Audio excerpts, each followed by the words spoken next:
বন্ধুরা, শ্রীমদ্ ভাগবত গীতায় ভগবান শ্রীকৃষ্ণ সমগ্র মানব জাতিকে উদ্দেশ্য করে অর্জুনকে অনেক মূল্যবান উপদেশ প্রদান করেন।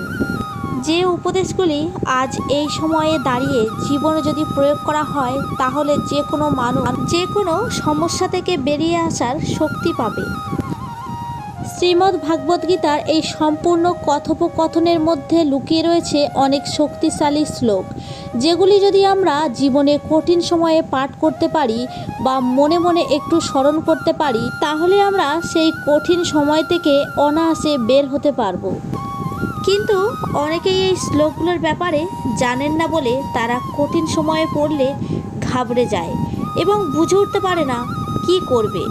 আর এই মারাত্মক শ্লোকটির মধ্যে শ্রীকৃষ্ণ নিজেই সমস্ত সমাধানের কথা বলে গেছেন। আজ আমি এই ভিডিওতে এই শ্লোকটির কথাই তুলে ধরব, যাতে আপনারা যখনই কোনো সমস্যার মধ্যে পড়বেন বা কোনো খারাপ সময়ের মধ্যে দিয়ে যাবেন, তখনই শুধু মনে মনে এই শ্লোকটি চোখ বন্ধ করে 3 বার পাঠ করে নেবে। তাহলে দেখবেন নিমেষের মধ্যে আপনার সব সমস্যা দূর হয়ে যাবে এবং আপনার মনের ভিতরে অপার শান্তি অনুভব করতে পারবেন। যদি বিশ্বাস না হয় এই কথাটির উপরে, তাহলে একবার নিজের জীবনে এই শ্লোকটি অবশ্যই মনে মনে চোখ বন্ধ করে পাঠ করে দেখুন। কারণ এই শ্লোকটির কথা এক ব্যক্তিকে স্বয়ং ভগবান স্মরণ করিয়ে দেন। তাহলে চলুন দেরি না করে জেনে নেওয়া যাক যে এই বিশেষ শ্লোকটি কোনটি এবং কিভাবে আপনাদেরকে এই শ্লোকটি পাঠ করতে হবে। তার আগে এটা জেনে নেওয়া যাক যে এই শ্লোকটিকে কাকে কে পাঠ করতে বলেন। আসলে আজ থেকে কয়েক বছর আগে এক ব্যক্তি যখন খুব সমস্যার মধ্য দিয়ে যাচ্ছিল, তখন সে বুঝে উঠতে পারছিল না যে সে কী করে এই সমস্যা থেকে বের হবে। সে দিন রাত ভগবান শ্রীকৃষ্ণের মন্দিরে গিয়ে শ্রীকৃষ্ণের মূর্তির সামনে দাঁড়িয়ে প্রার্থনা করত এবং কাঁদত, যাতে ভগবান শ্রীকৃষ্ণ তাকে এই খারাপ সময়ের মধ্য থেকে বের করে। কিন্তু কিছুতেই সে কোনো রাস্তা পাচ্ছিল না। আর ঠিক এই রকমই এক সময় একদিন এক পুরোহিতের নজর তার উপরে পড়ে এবং সেই পুরোহিত দেখে যে সেই লোকটি অঝরে ভগবান শ্রীকৃষ্ণের মূর্তির সামনে দাঁড়িয়ে দাঁড়িয়ে কান্না করছে। পুরোহিত তখন সেই লোকটির কাছে গিয়ে জিজ্ঞাসা করে যে আপনার কি সমস্যা হয়েছে, আপনি কেন ভগবানের সামনে দাঁড়িয়ে দাঁড়িয়ে এরকমভাবে কান্না করছো? উত্তরে সেই লোকটি বলেন, আমি আমার ব্যবসায় বিশাল পরিমাণে লোকসান করেছি। আমার ঘর বাড়ি সব বেচার অবস্থায় চলে এসেছে। লোকের দেনায় ডুবে আছি। আমি কি করব বুঝে উঠতে পারছি না। কিভাবে এমন অবস্থা থেকে বের হব আমি তা বুঝে উঠতে পারছি না। এই রকম সময় সেই পুরোহিত তাকে বলে যে তুমি কি কখনো গীতা পাঠ করেছো? উত্তরে সেই ব্যবসায়ী বলে, হ্যাঁ, একবার তো পড়েছিলাম। কিন্তু কেন বলুন তো? তখন উত্তরে পুরোহিত বলেন যে আপনি কি 18 নম্বর অধ্যায়টি ভালো করে মন দিয়ে পড়েছিলেন?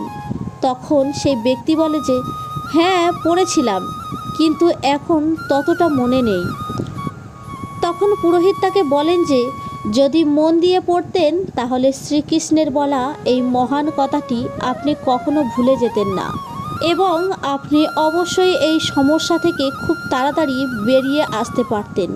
তখন লোকটি বলেন যে আপনি কোন শ্লোকটির কথা বলছেন, একটু পরিষ্কার করে বলবেন আমাকে?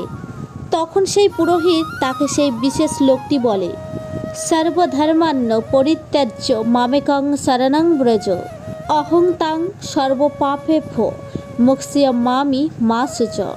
এই শ্লোকটির অর্থ হলো, সর্বপ্রকার ধর্ম পরিত্যাগ করে কেবল আমার শরণাগত হও, আমি তোমাকে সমস্ত পাপ থেকে মুক্ত করব, তুমি শোক করো না। পুরোহিত বলেন, তুমি সব চিন্তা ছেড়ে দিয়ে শ্রীকৃষ্ণের শরণাগত হও এবং তার চরণে সব সঁপে দিয়ে আবার সব কিছু নতুন করে শুরু করো। আর যা হয়ে গেছে তা নিয়ে শোক করো না। যা তোমার কর্মে ছিল তা হয়েছে, কিন্তু তাই বলে শোকে ডুবে যেও না। সব চিন্তা দূরে ছেড়ে শ্রীকৃষ্ণের চরণে শরণাপন্ন করে আবারও কাজে লেগে পড়ো, সব ঠিক হয়ে যাবে।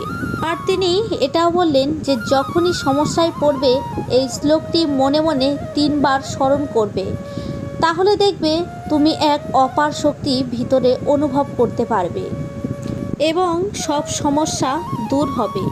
এরপর সেই ব্যক্তি আবার ধীরে ধীরে ব্যবসা শুরু করে এবং তাকে হঠাৎ করে তার সব কর্মচারীরা নিজের থেকে এসে টাকা দিয়ে সাহায্য করতে থাকে। এ যেন সব কিছু অলৌকিকভাবে হওয়া শুরু করলো এবং ধীরে ধীরে তার ব্যবসা আবারও দাঁড়িয়ে গেল এবং সে সকলের দেনা পাওনা মিটিয়ে দিয়ে আবারও সুখে শান্তিতে জীবনযাপন করতে লাগলো। তো বন্ধুরা, এই ছিল সেই বিশেষ শ্লোক যেটি আমাদের সব সময় মনে রাখা উচিত। যখনই বিপদে পড়বে তখন এই শ্লোকটি 3 বার মনে মনে স্মরণ করে নেবে, দেখবে সকল বিপদ সাথে সাথে কেটে যাবে। এবারে চলুন কিছু অনুপ্রেরণামূলক উক্তি শুনে নেওয়া যাক। জীবনটা শান্তিতে কাটানোর জন্য কখনো কখনো জেদি হওয়ারও প্রয়োজন আছে। ব্যথাগুলি খুবই ব্যক্তিগত, প্রকাশ করে লাভ নেই। নিজের ভেবে বলবে যাকে, পরে আঘাত করবে সেই। সত্যের পথে চলার সময় মানুষ মাত্র দুটোই ভুলই করতে পারে। সে হয়তো সেই পথকে পুরো শেষ করতে পারবে না, অথবা সে হয়তো সেই পথে যাওয়ার কোনোদিন চেষ্টাই করবে না। নিষ্ক্রিয়তা হচ্ছে মৃত্যুর একটা ছোট্ট রাস্তা। কঠোর পরিশ্রমই ভালো, জীবনের রাস্তা ঠিক হয়ে থাকে।